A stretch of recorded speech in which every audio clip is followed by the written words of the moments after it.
हम लोग भक्ति रसायन सिंधु ग्रंथ से पढ़ रहे हैं। दक्षिण विभाग प्रथम लहरी विभाव नामक भगवान का छठा गुण पे विचार होगा। भगवान के छठे गुण पे विचार होगा, प्रियम वदः, जो मधुर बोलने वाले, मधुर भाषी। माइक श्लोक देखिए, अगर आप बोल सके तो लीजिए। है आ रही हो? इजी श्लोक है वाला तो बोल सकते हैं। जने कृतापराधेपि सान्त्ववादी प्रियं वदः जने कृतापराधेपि सान्त्ववादी प्रियं वदः।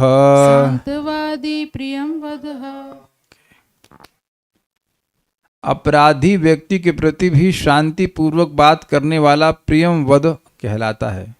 कृत अपराधे, अपराध किए हुए जने यानी व्यक्ति के प्रति भी शांतवादी, सांत्वना देने वाला प्रियम वद, प्रिय वचन बोलने वाला कहलाता है। जो अपने से प्रेम करे और प्रेम भरे वचन बोले, उससे प्रेम भरे वचन बोलने वाला कोई विशेष बात नहीं है।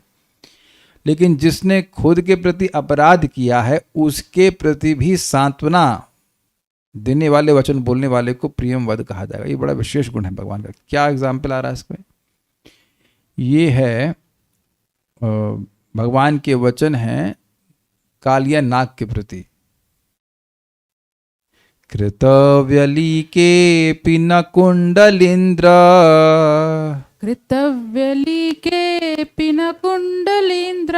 त्वया विधेया मयि दोष दृष्टिः प्रवास्यमानोऽसि सुरार्चितानां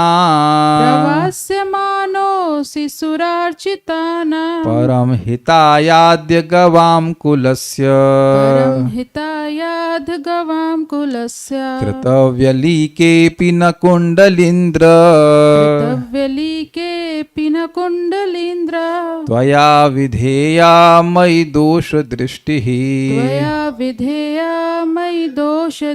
प्रवास्यमानोऽसि सुरार्चितानां परम हितायाद्य गवां कुलस्य बोलिए। कृतव्यलीकेऽपि न कुण्डलीन्द्र त्वया विधेया मयि दोष दृष्टिः प्रवास्यमानोऽसि सुरार्चितानां परम हितायाद्य गवां कुलस्य। श्री कृष्ण की प्रियम वदता का उदाहरण इस प्रकार है। श्री कृष्ण ने कालिया नाग से कहा, हे नागराज, मैंने तुम्हें पीड़ा दी है, परंतु तुम मेरे प्रति दोष दृष्टि ना करना, क्योंकि आज तुम देवताओं द्वारा पूजित गौओं के कुल के कल्याण के लिए यहाँ से निकाले जा रहे हो।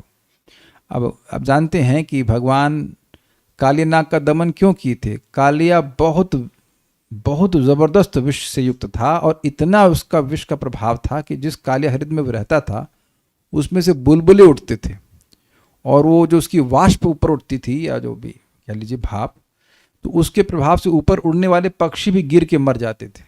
और उस जल को पी करके बछड़े, गाय, ये सब मर गए थे। यहाँ तक कि भगवान के मित्र भी मर गए थे। तो आप बताइए कितना बड़ा अपराध कालिया का था। तो अपराध उसको तो जान से मार दिया जाना चाहिए था, लेकिन भगवान केवल उसके सर पर चढ़े और डांस किए और उसके मुख से खून निकला, उसके थोड़ा सा सर जो क्या कहते हैं फन को कुचल दिए, ये तो ठीक था।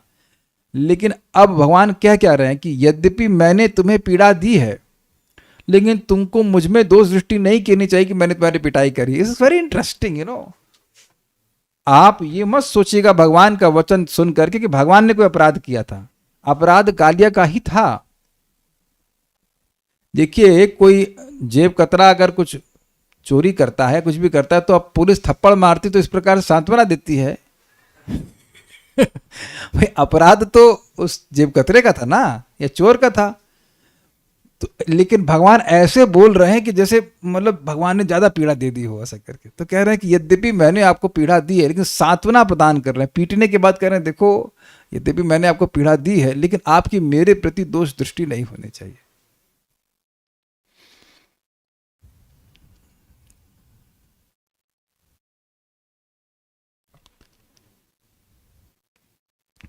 It's amazing.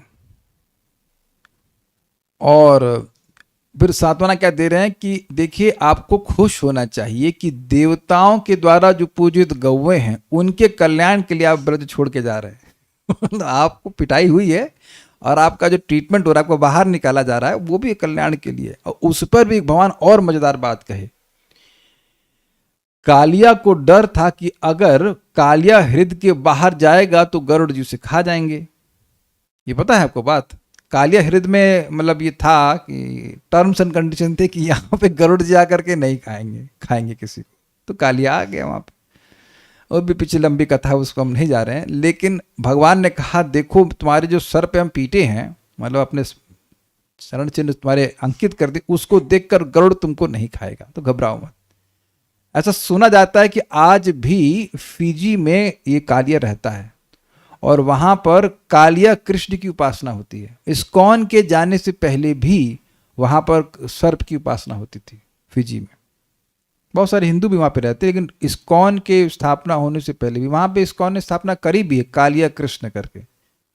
तो ये सुना है, सब भक्तों से सुना है। हमको वहां गए हुए तो नहीं है, लेकिन सुना है।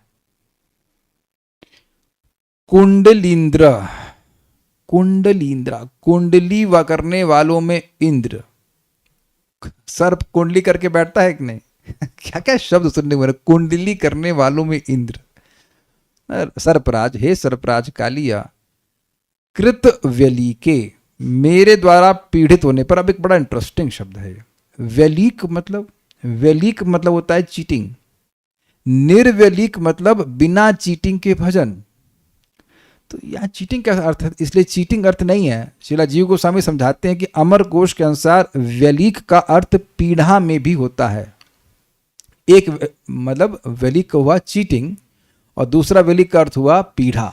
तो कृत व्यलीक के अर्थ हुआ मेरे द्वारा पीड़ित होने पर भी, पीटने जाने पर, खूब पिटाई बने आप करेंगे आप ही मतलब भी। मई त्वया दोष दृष्टि न विधेय, मुझ में तुम्हारे द्वारा दोष की दृष्टि नहीं करी जानी चाहिए। क्यों ना करूं? इतना पीटे आप।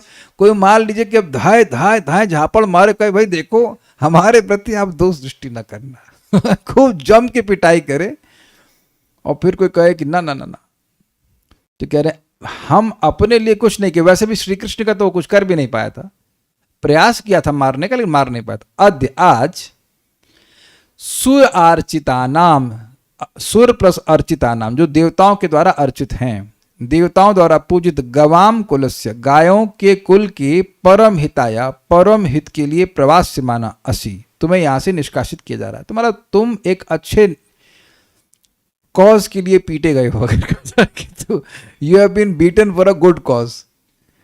एक अच्छे कार्य के निमित्त के लिए तुम्हारी पिटाई हुई है और तुम यहां से निष्कासित हो रहे हो, तो तुम्हारा उससे गायों का हित होगा। अब एक इंटरेस्टिंग बात है, और वो क्या है, हमने यह तो जरूर सुना होगा, भारतीय हैं और हिंदू हैं तो, कि गायों में सारे देवता निवास करते हैं, गाय पूजनीय है। लेकिन आप यहाँ विशेष बात क्या देख रहे हैं कि गाय देवताओं के द्वारा भी पूजित है। एक और भी अर्थ आप डिराइव कर सकते हैं कि जो देवता है इस भूमि पर वो गायों की पूजा करेगा। जो असुर है वो तो क्या करेगा उसकी व्याख्या नहीं करना चाहते हैं। लेकिन जो ये कंस के समय से चल रहा है। कंस के समय भी गायों के पर अत्याचार हो रहा था, और आज भी कंस के जीन्स जिन लोगों में हैं वो सब गाय में ही अत्याचार कर रहे हैं। तो देवता होगा तो गायों की उपासना करेगा। ये इंटरेस्टिंग है। एक बात यहाँ पे आ रही तो हमको बताएं कि पहले भी हम लोग पढ़ चुके हैं इसी भक्ति रसायन सिंधु में, गावा कंडू या नाम कुर्यात गो ग्रासम गो प्रदक्षिणम, गावा में प्रसन्नासो गोपाल अपि प्रसिद्धि। गावा कंडू यानी कि खुजली करना, गायों के स्थान पर जो क्या बोले गले के नीचे वाला भाग है, उसमें अगर आप खुजली करते हो बड़ी प्रकट रूप से प्रसन्न हो जाएंगे। पीछे पीछे आप कह पाएंगे। कभी अगर गायों में जैसे डर लग रहा है तो बछड़े का कर सकते हैं आप। देखिए एक करेंगे सब आ जाएंगे, उनको बड़ा अच्छा लगता है।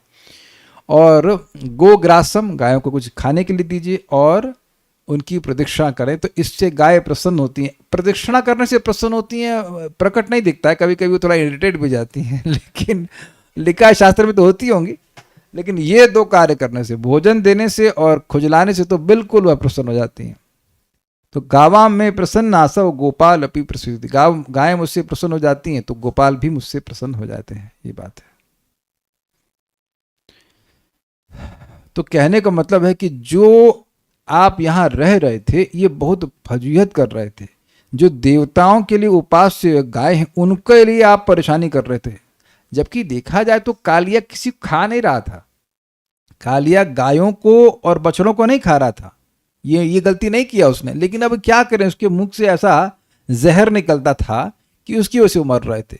इन a sense he was offenceless, in a sense, मतलब भाई अब कोई सांस छोड़ रहा था, सांस छोड़ना तो बंद नहीं करेगा, सांस छोड़ रहा है, उससे जहर निकल रहा है, कोई लोग मर जाए तो क्या कर सकता है, उस सेंस में बोल रहा हूं। ऐसे तो अपराध किया था उसने, लेकिन मतलब क्या करे वो, बताइए। सर्प है तो अब उसके, और वैसा विषधर सर्प है कि मुख से विष निकल ही रहा है, तो क्या करेंगे। हमारे मुख, हम लोग के मुख से थूक निकलता है कि नहीं, अब थूक से कोई मर जाए तो क्या करेंगे बताइए।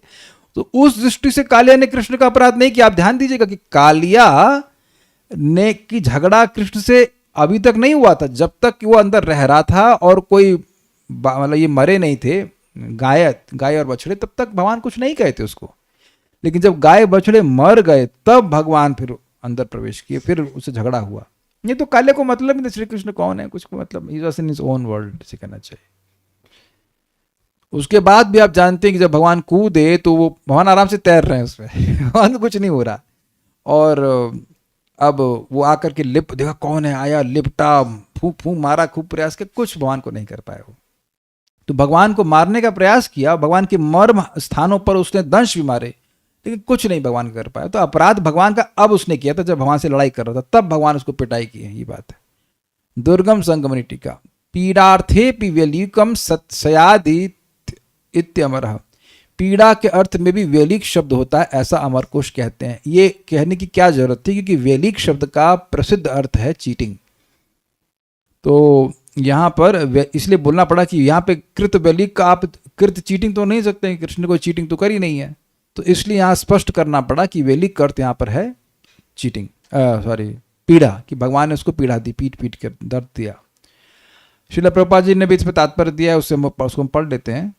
मधुर भाषी, जो व्यक्ति अपने शत्रु को भी शांत करने के लिए मीठे वचन बोलता है वह मधुर भाषी कहलाता है। कृष्ण ऐसे मधुर भाषी थे कि अपने शत्रु कालिया को यमुना नदी में परास्त करने के बाद उससे बोले, हे नागराज, यद्यपि मैंने तुम्हें इतनी पीड़ा पहुंचाई है, किंतु मुझसे रुष्ट मत हो। यह मेरा धर्म है कि देवताओं की भी पूज्य इन गायों की रक्षा करूं। मतलब मेरा आपसे कोई दुश्मनी नहीं थी पीटने में, मैं तो ऐसे मतलब इनकी रक्षा के लिए आपको पिटाई करी। इनको तुम्हारे भय से बचाने के लिए ही मैंने तुम्हें इस स्थान से बाहर निकाला है।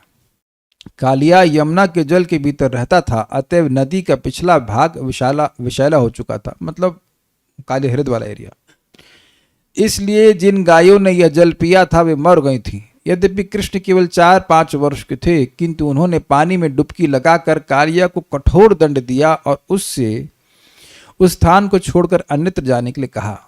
कृष्ण ने उस समय कहा कि गौवें देवताओं द्वारा भी पूजित हैं, और उन्होंने ये प्रत्यक्ष दिखला दिया कि गायों की किस तरह रक्षा की जाती है। कम से कम उन लोगों को जो कृष्ण भावना भावित हैं, उनके चरण चिन्हों पर चलकर गायों को सुरक्षा प्रदान करनी चाहिए जहां तक उनका सामर्थ्य है।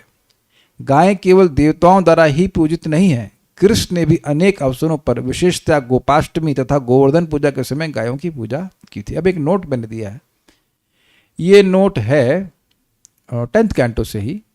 यहाँ पर किस प्रकार से भगवान अक्रूर जी से बोले हैं वह हम सुनेंगे। इससे पहले थोड़ी कथा सुन लेते हैं। देखिए हुआ क्या था। द्वारका में एक सत्यरजित नाम का यादव रहता था, और वह सूर्यदेव का परम भक्त था। तो सूर्यदेव से बिल्कुल मतलब बातचीत होने लगी इसकी। तो सूर्यदेव ने प्रसन्न होकर के उसको शामंतक मणि भेंट करी।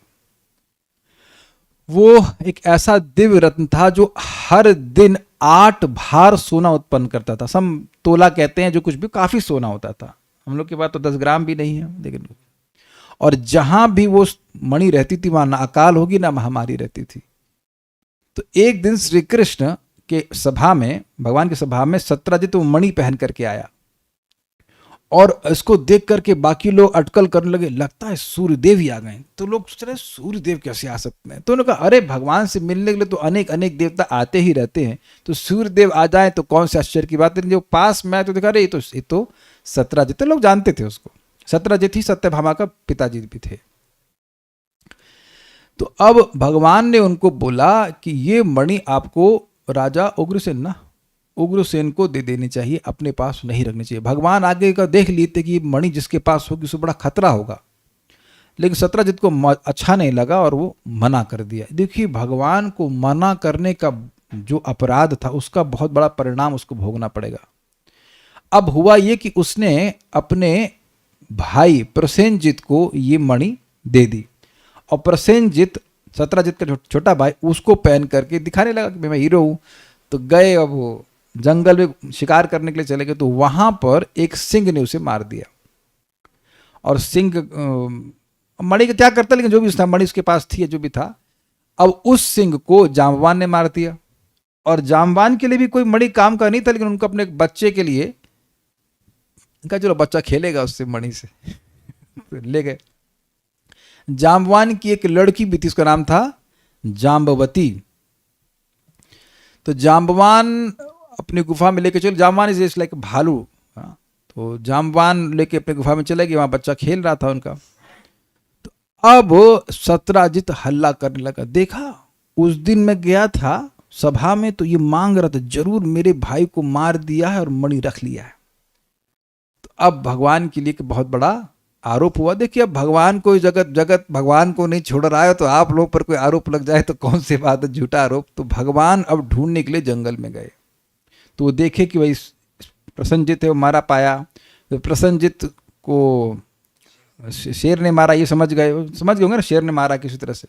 फिर शेर को देखा तो किसी ने मारा है, तो अब उसको ना दे फॉलोइंग द लीड्स इसे कहना चाहिए। ऐसे करते करते वो जाम्बवान की गुफा में पहुंचे और फिर वह अब सब लोग साथ में हैं, ऐसा नहीं कि अकेले कर रहे हैं, सब लोग साथ में हैं। तो अब ये तो क्लियर हुआ कि भगवान ने प्रसन्नजित को नहीं मारा, ठीक है, ये क्लियर हुआ।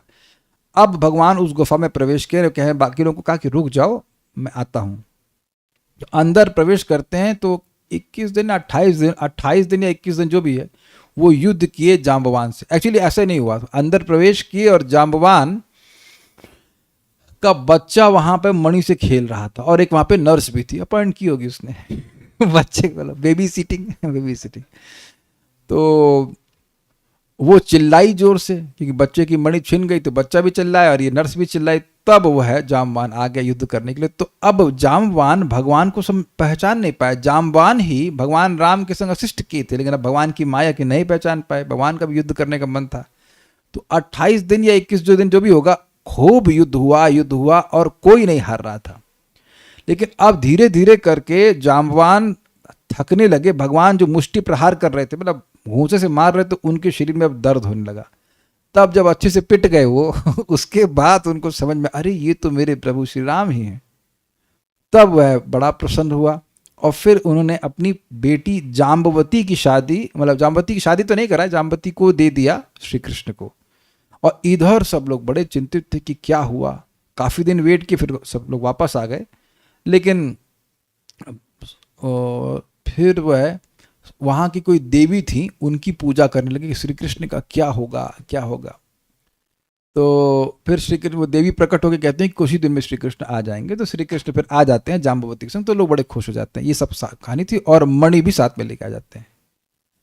और फिर मणि भगवान सत्राजित को दे देते हैं। अब सत्राजित को बड़ी शर्म लगती है क्योंकि वो बोला था कि भगवान लालच में मार दी मेरे भाई को, इत्यादि इत्यादि। अगर लालच ही था तो जब तो मणि उनके पास थी, काहे वापस करते, दे दी सत्राजित को। अब सत्राजित को शर्म आई तो उसने क्या किया, अब अपनी शर्म को छुपाने के लिए, उसके निवारण के लिए सत्यभामा की जो अपनी बेटी है उसकी शादी भगवान से कर दी। यद्यपि वो करना नहीं चाहता था। ऐसा नहीं कि सत्यभामा नहीं करना चाह रही थी, लेकिन ये नहीं करना चाह रहा था। उसने बहुत लोगों को प्रॉमिस किया हुआ था, यहाँ तक कि इसमें और कौन है, कृतवर्मा को भी प्रॉमिस किया था कि हम अपनी बेटी की शादी तुमसे कर देंगे लेकिन कृष्ण से करती तो यहाँ तक सब क्लियर हो रहा है ना? अभी तो खूब सारा एक्शन है, ये हमको बड़ा अच्छा पास टाइम लगता है। तो अब अक्रूर, शतधन्वा और कृतवर्मा, याद हो रहा शब्द? अक्रूर, शतधन्वा और कृतवर्मा ने प्लान किया कि इसको मारना है साले को। ये चीज, भगवान को मणि नहीं दिया, इस पे क्रोध आया। तो शतधन्वा गुंडा टाइप का लड़का था, तो गुंडा टाइप का व्यक्ति था, गुंडा ही था। तो भगवान कृष्ण बलराम जी गए हस्तिनापुर, जाते ही रहते थे वो। तो उस टाइम वह सत्यजित को मार दिए।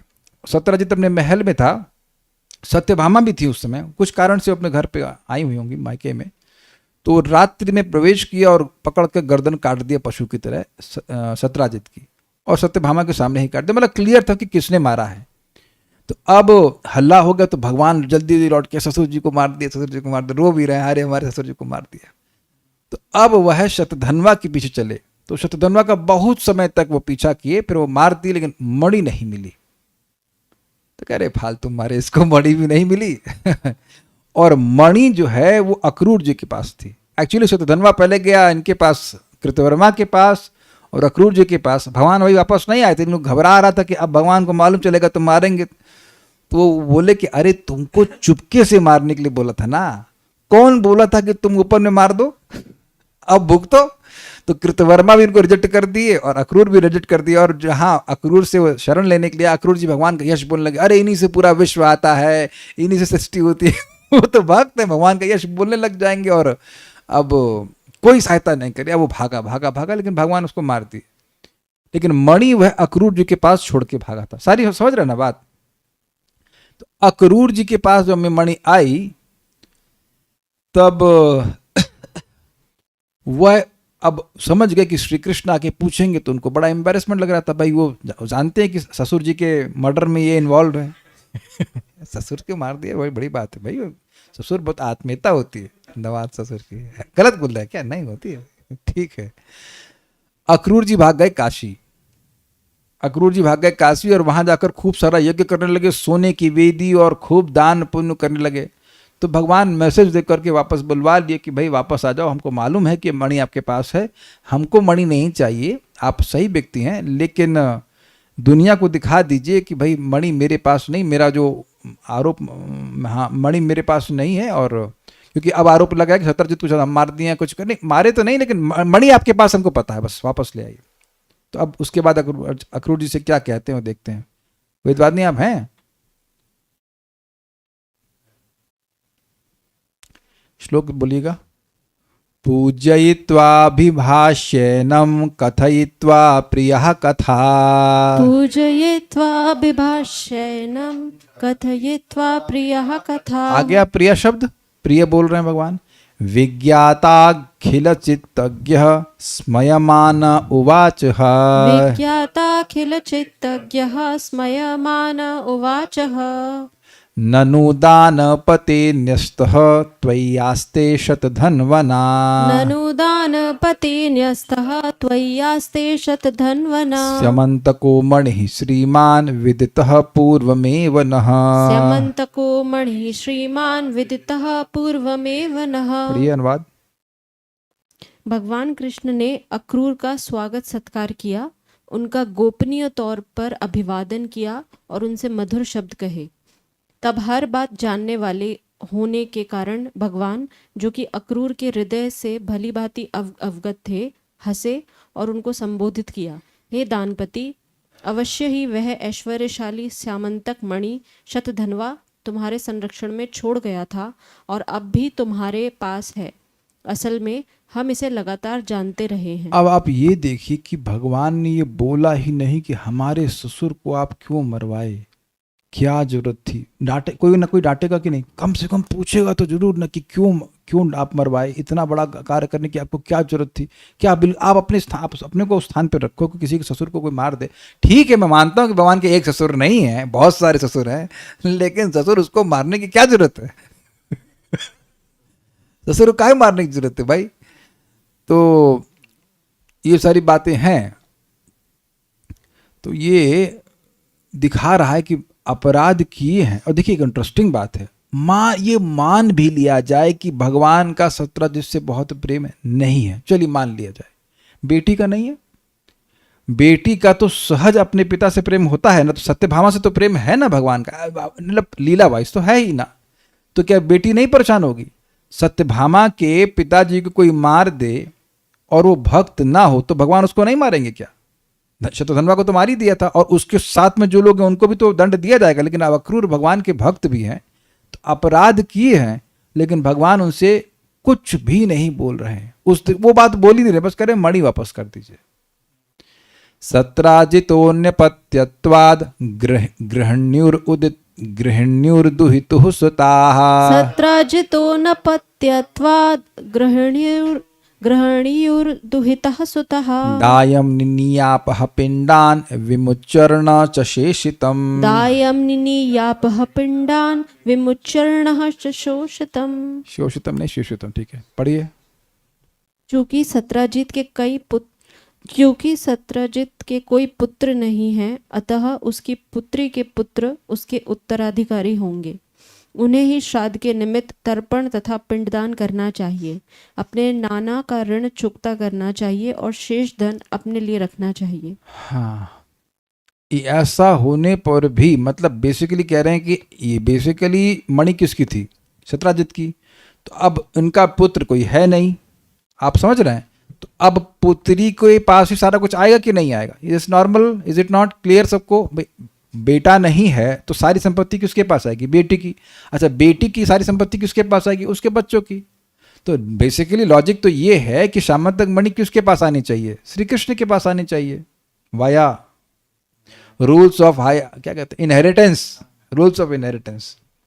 इसलिए कह रहे हैं तथापि तथापि दुर्धरस्त्वन्यै त्वय्यस्तां सुव्रते मणिः। तथापि दुर्धरस्त्वन्यै त्वय्यस्तां सुव्रते मणिः। किन्तु मामग्रजः सम्यग् न प्रत्येति मणिं प्रति। किन्तु मामग्रजः सम्यग् न प्रत्येति मणिं प्रति। दर्शयस्व महाभागा बन्धूनां शान्तिमावह। दर्शयस्व महाभागा बन्धूनां शान्तिमावह। अवयुच्छिन्ना मखास्तेद्य वर्तन्ते रुक्मवेदयः। अव्युच्छिन्ना मखास्तेद्य वर्तन्ते रुक्मवेदयः। तो भी हे विश्वास पात्र अक्रूर, यह मणि तुम्हारे संरक्षण में रहना चाहिए, क्योंकि अन्य कोई इसे सुरक्षित नहीं रख सकता। बस एक बार यह मणि दिखला दो, क्योंकि मैंने इसके विषय में अपने अग्रज से जो कुछ कहा है वे उस पर पूरी तरह विश्वास नहीं करते। मतलब वो सोच रहे हैं कि मणि मैं रख लिया हूँ, ऐसा नहीं है। मतलब वो लोग सोच रहे हैं ना शत्रुधनवा के पास रही होगी, उसको मार करके अपने पास मणि रख लिए हैं, तो ये सब ठीक नहीं है। इस तरह हे परम भाग्यशाली, तुम मेरे संबंधियों को शांत कर सकोगे। हर व्यक्ति जानता है कि मणि तुम्हारे पास है, क्योंकि तुम इस समय लगातार सोने की बनी वेदिकाओं में यज्ञ संपन्न कर रहे हो। कहने का मतलब है कि आप ये डिनाई नहीं कर सकते, अरे मणि मणि किस चिड़िया का नाम है, हमारे पास नहीं है। अरे तो नहीं है तो तुम इतना सोने की वेदी पर यज्ञ कैसे कर रहे हो? सोने का केवल दान पुण्य नहीं कर रहे हो, सोने का ऑल्टर बना हुआ है, तो फिर कहाँ से आ रहा है भाई? दिखाओ, कहाँ पूजा बारनवाल माता जी हैं क्या इधर? Are you here? नहीं तो इनकम टैक्स की रेड मार देती। कहाँ से आ रहा है, कितना सोना है, कहाँ से, यू नो लाइक दैट। तो ये सब भगवान कह रहे हैं कि इसलिए आप ये नहीं कह सकते कि मणि आपके पास नहीं है। एवं सामभिरा लब्धः श्वफल्कतनयो मणिम्। एवं सामभिरा लब्धः श्वफल्कतनयो मणिम्। आदाय वाससाच्छन्नः ददौ सूर्योसमप्रभम्। आदाय वाससाच्छन्नः ददौ सूर्योसमप्रभम्। इस तरह भगवान कृष्ण के समन्वयात्मक, वही सांत्वना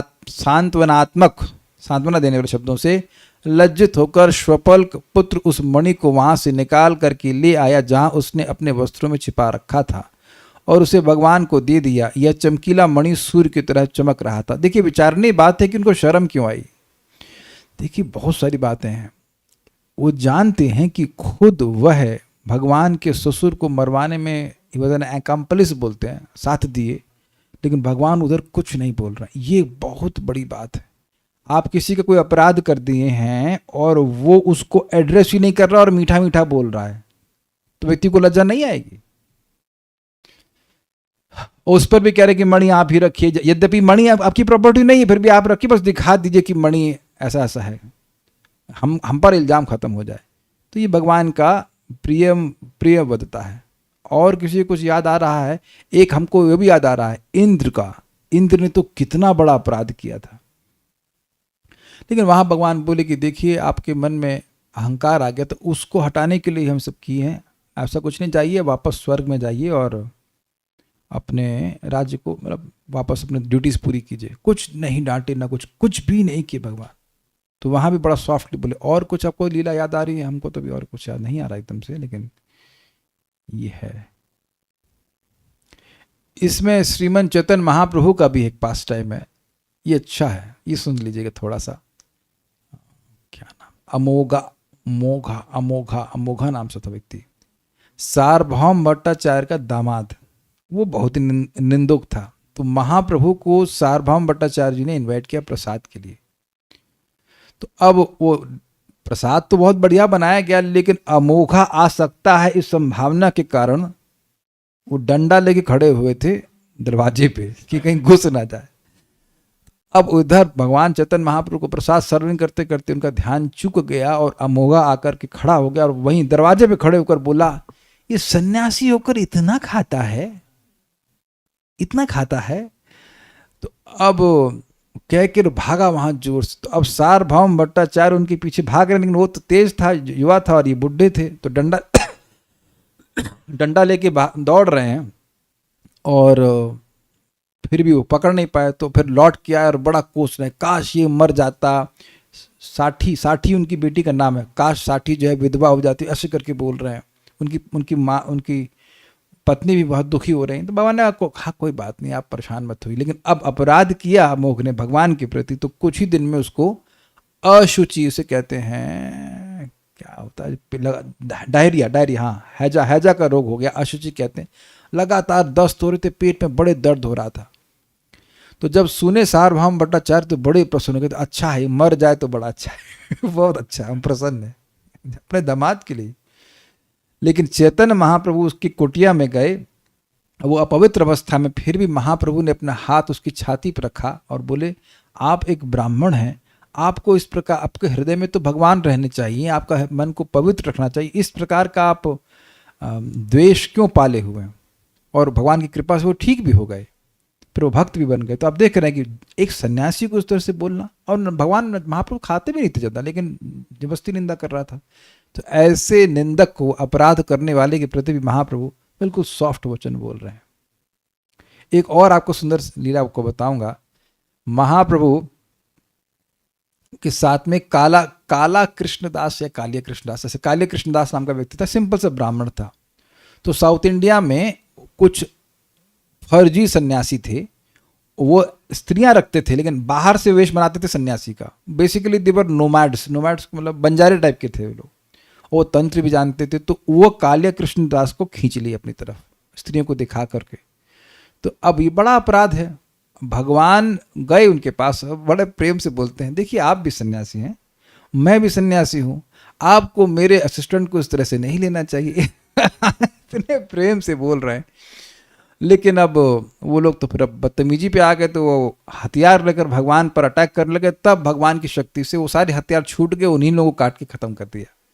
तो एक वो एक अलग बात है, पहले तो भगवान प्रेम से बोले ना, तो प्रिय वद का गुण भगवान में। और हमको कुछ अभी एकदम से और याद नहीं आ, लेकिन 2-3 कुछ लीला हमको याद आई, वो आपको हमने बताया। कुछ प्रश्न है किसी बात का तो मैं देख लेता हूँ।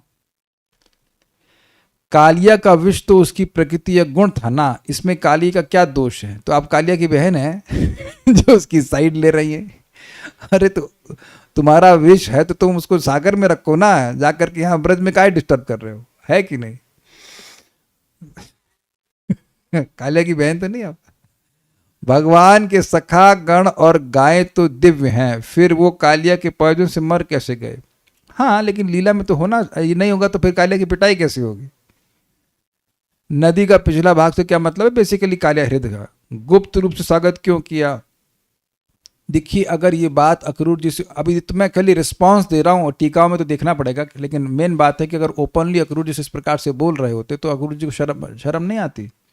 सबके सामने बोलते कि मणि आपके पास है, ये पता है और ऐसा है वैसा है, तो उनको शर्म आती, इसलिए नहीं बोल रहे हैं ऐसा। और बात खुल जाती। भृगु, हाँ भृगु जी का प्रकरण बहुत अच्छा है। यस, मैं वो सोच रहा था, मेरे मन से हट गया था। ये 5 मिनट है, बड़ी सुंदर कथा है, बहुत अच्छी कथा है। ये जितनी बार बोलो उतना ही नवीन लगती है। एक बार ऋषियों के बीच में एक डिस्कशन हो रहा था कि भगवान कौन है, तो चुना गया, जहाँ तक मुझे स्मरण आ रहा, सरस्वती नदी के तट पे ये डिस्कशन हो रहा था, तो पूछा गया कौन है भगवान। तो परीक्षा के लिए भृगु ऋषि को चुना गया। तो भृगु ऋषि गए सबसे पहले ब्रह्मा जी के पास, और ब्रह्मा जी की वो डायरेक्ट बेटे हैं भृगु जी, तो कुछ नहीं बोले, बस खड़े रहे, प्रणाम नहीं किया, कोई अभिवादन नहीं किया। तो अब ब्रह्मा जी पहले बड़े खुश हुए कि बेटा आया है, लेकिन प्रणाम नहीं किया, एकदम उनको क्रोध आया। लेकिन अब जैसे जल से अग्नि नहीं, जैसे अग्नि से जल प्रकट होता है और जल से ही अग्नि शांत हो जाती है, समझ रहे हैं, उसी प्रकार से भृगु पैदा हुए ब्रह्मा जी से। फिर भी पैदा हुए हैं तो मतलब नहीं, ये क्या, ऐसे कुछ उदाहरण दिया जा रहा है कि ब्रह्मा जी अपने मन को शांत कर लिया, लेकिन उनकी आंख में क्रोध आ गया, आंखें हल्की सी लाल हो गई, भौवें टेढ़ी हो गई। तो भृगु जी समझ गए कि ये भगवान नहीं हो सकते, इनको तो अपेक्षा है कि भाई इनका सम्मान होना चाहिए। फिर गए शिव जी के पास, यही 3 प्रमुख हैं। तो अब शिव जी के पास गए तो शिव जी बड़े खुश हुए कि हमारा छोटा भाई आया, छोटा भाई आया, ऐसे करके शिव जी पहले हुए, उसके बाद ये हुए ना, आप लोग जानते हैं सृष्टि लीला में। तो आलिंगन करने के लिए आलिंगन कर भी ली तो हट दूर जा, गंदा रहता है, पिशाच कहीं का, ऐसा करके शिव जी को बोलते। कभी नहाते हो, शमशान की राख लपेटे रहते हो, मैं इतना पवित्र ब्राह्मण, मुझे तुमने अपवित्र कर दिया। अरे बाप रे, शिव जी इतना क्रोधित हुए कि त्रिशूल लेके भागे उसके पीछे मारने के लिए। तो पार्वती जी इनके चरणों पे गिर गए, रे ब्राह्मण है, छोटा भाई है, छोड़ दीजिए, ब्रह्म हत्या लगी है, छोड़ दीजिए। तो फिर किसी तरह रोके गए। तब भी भृगु जी तब भी मतलब तब समझ गए भृगु जी कि यह भी भगवान नहीं, इनको भी क्रोध आता है, ये भी, इनको भी अपेक्षा है। तो यहाँ पर प्रणाम भी नहीं किए और वाणी से भी अपराध किए, पहले मन से अपराध किए थे। अब भगवान विष्णु के पास गए और भगवान विष्णु में उस समय अंतःपुर में लक्ष्मी जी के संग थे, उनका सिर जो था वो माता लक्ष्मी जी की गोद में था। It's very not a place we can visit directly.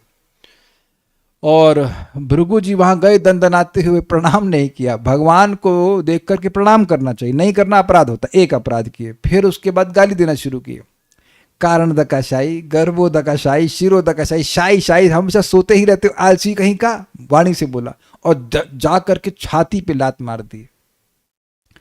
तो भगवान तुरंत खड़े हो गए और क्षमा मांगने लगे कि हे ब्राह्मण श्रेष्ठ, हमें क्षमा कर दीजिए, हमको पता नहीं था कि आप आ रहे, नहीं तो आपका स्वागत करते, मेरी गलती हो गई।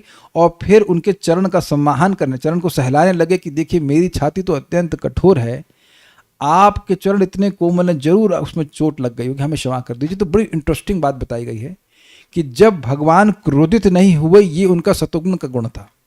लेकिन जब वो सोच रहे हैं कि ये अपराध उनके द्वारा हुआ है, ना कि भृगु के द्वारा, तो ये उनका दिव्य प्रकृति का गुण था।